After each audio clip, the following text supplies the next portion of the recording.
பெரியாட்களை பார்த்தா மதிப்பு மரியாதை கொடுக்கணும், காலிலேயே விழுந்துடணும். ஏன்? அப்பதான் நீங்க கத்துக்காத பல கலைகளை அவங்க சொல்லி தருவாங்க. அந்த பணிவு தன்னடக்கத்துக்கு அவ்வளவு பவர் இருக்கு. அப்ப என்ன நடக்குதுன்னு கவனிங்க. அவரோட சின்ன வயசு 35 வயசுக்கு முன்னாடி வரைக்கும் வங்குவன் கோடிதாசன் வாழ்ந்த வாழ்க்கை என்பது வேற.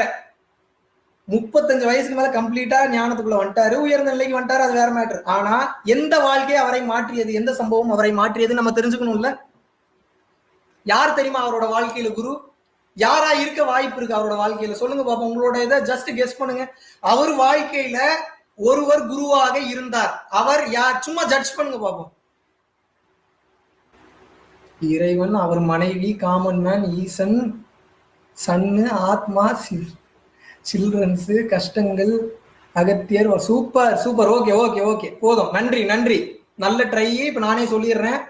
அவருடைய வாழ்வில் குருவாக இருந்தது நாய். ஒரு நாய். நாய்னா ஏதோ கேவலமான வார்த்தைலாம் எடுத்து கேவலமான வார்த்தை ஆக்கிட்டீங்க. நாய் என்பது நல்ல வார்த்தை தான். நன்றியுள்ள நாய். எப்படி நாய் குருவாச்சு அவரோட வாழ்க்கையில? இவங்கெல்லாம் என்ன பண்ணுவாங்க அந்த காலகட்டத்துல, இந்த நாட்டு நாய்கள்லாம் இருக்கும், இதெல்லாம் எடுத்துட்டு வேட்டைக்கு போவாங்க. முசல் பிடிக்கிறதுக்கு. முசல்னா இந்த ரேபிட், முயல் பிடிக்கிறக்கா போவாங்க. அந்த நாய், நாட்டு நாய், இத்தினூண்டு சந்தகம் உள்ளுக்குள்ள நேக்கா போய் பிடிச்சி தூக்கிட்டு வந்துடும். எங்க போச்சுனாலும் பிடிச்சிடும்.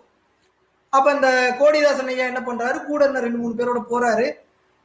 போயிட்டு இருக்கும் போது என்ன ஆகுது அப்படின்னா, அந்த நாய் கூடயே வந்துட்டு இருக்கு ஒரு முயல். இங்கதான் ஜீவகாருண்யத்தை கரெக்டா நோட் பண்ணணும் நீங்க. ஜீவகாருண்யம்னா என்ன என்ன என்ன என்னன்னு அத்தனை பேருக்கு டவுட் இருக்கு. இதுதான் ஜீவகாருண்யம், கரெக்டா புடிச்சுக்கணும்.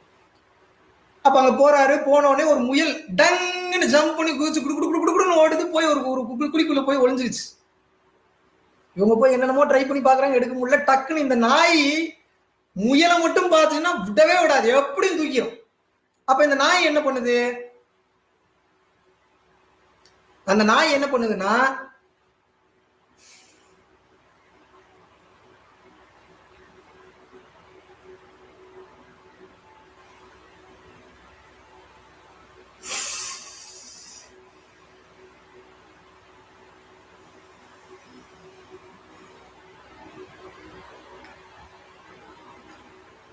அந்த நாய் என்ன பண்ணுது அப்படின்னா, அந்த முயலை பிடிக்கிறக்கா உள்ள போகுது.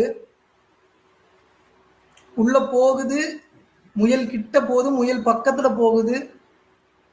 முயலை பிடிக்கல. அப்படியே நின்று முயலையே பார்த்துட்டு இருக்கு. வெளியில வந்துரு. இப்போ என்னடா அது, நாய் போகுது பிடிக்க மாட்டேங்குது, உங்களுக்கு ஒரே டவுட். மறுபடியும் அனுப்புறாங்க, வேற மாதிரி அனுப்புறாங்க. வேற ஒரு குழி வழியா உள்ள போகுது.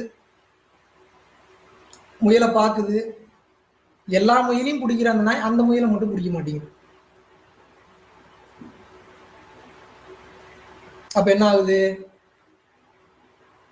வெளியில வந்துருது அந்த நாய்.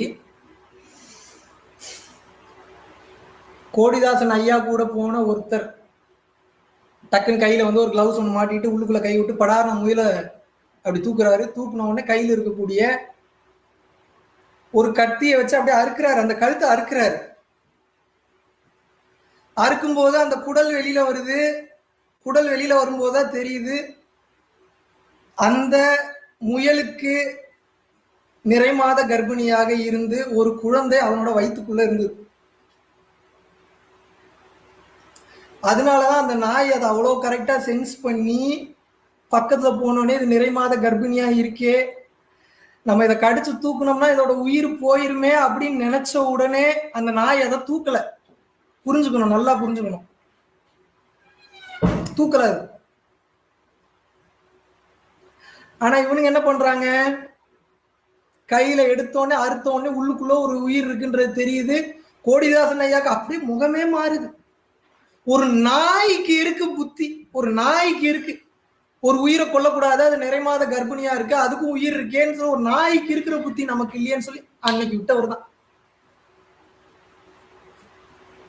அன்னையில இருந்து நான்வெஜ் சாப்பிடல, முயல் வேட்டைக்கு போல, எல்லா உயிரிலும் தன் போல நினைக்க ஆரம்பிச்சு நீ உயர்ந்த கட்டத்துக்கு போயிட்ட.